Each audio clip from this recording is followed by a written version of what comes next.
ভারতের সবথেকে গরিব 10টি রাজ্য কোনগুলি? আর আমাদের পশ্চিমবঙ্গ এই লিস্টে কত নম্বরে আছে জানেন? আমি বলছি। এই লিস্টে 1 নম্বরে আছে বিহার। ভারতের সবচেয়ে কম পার ক্যাপিটা ইনকাম এখানে। নম্বর 2 আছে উত্তরপ্রদেশ, জনসংখ্যা অনেক বেশি কিন্তু কাজের সুযোগ খুবই সীমিত। 3 নম্বরে আছে ঝাড়খণ্ড, খনিজ সম্পদে সমৃদ্ধ কিন্তু প্রশাসনিক দুর্বলতায় উন্নয়ন থেমে গেছে। 4 আছে মধ্যপ্রদেশ, কৃষি নির্ভর রাজ্য তবে শিল্পায়ন খুবই ধীরে ধীরে চলছে। ছত্তিশগড় আছে 5 নম্বরে, সম্পদ আছে কিন্তু দরিদ্রতাও আছে সমান তালে। 6 নম্বরে আছে আসাম, প্রাকৃতিক সম্পদে ভরা কিন্তু অবকাঠামো খুবই দুর্বল। 7 নম্বরে আছে উড়িষ্যা, উন্নতির পথে তবে আয় গড়ের নিচে। 8 আছে রাজস্থান, পর্যটনের সমৃদ্ধ কিন্তু মরু এলাকা হওয়ার জন্য আয় খুবই কম। নাগাল্যান্ড ও মেঘালয় আছে যথাক্রমে 9 ও 10 নম্বরে।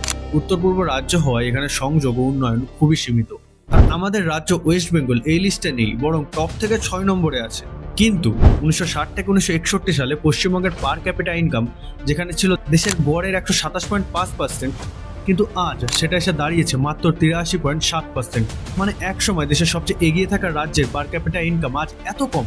অন্য রাজ্যগুলো যখন দ্রুত শিল্প, বিনিয়োগ আর প্রযুক্তিতে এগিয়ে গেছে, আমরা যেন থেমে গেছি আমাদের অতীতের গৌরবে। কিন্তু এখনো বেশি দেরি হয়নি। যে বেঙ্গল একসময় ভারতকে নেতৃত্ব দিত, সে আবারও পারে উঠে দাঁড়াতে, যদি কিনা আমরা আমাদের শিক্ষা, উন্নতি আর প্রযুক্তিতে জোর দিই আর আমাদের জন্য সঠিক নেতৃত্বকে বেছে নিই। আর আপনার কি মনে হয় এটা কমেন্টে জানান। এরকমের এডুকেশনাল ও ইনফরমেটিভ কন্টেন্ট দেখতে চাইলে আমাকে ফলো অথবা সাবস্ক্রাইব করে নিন। জয় হিন্দ।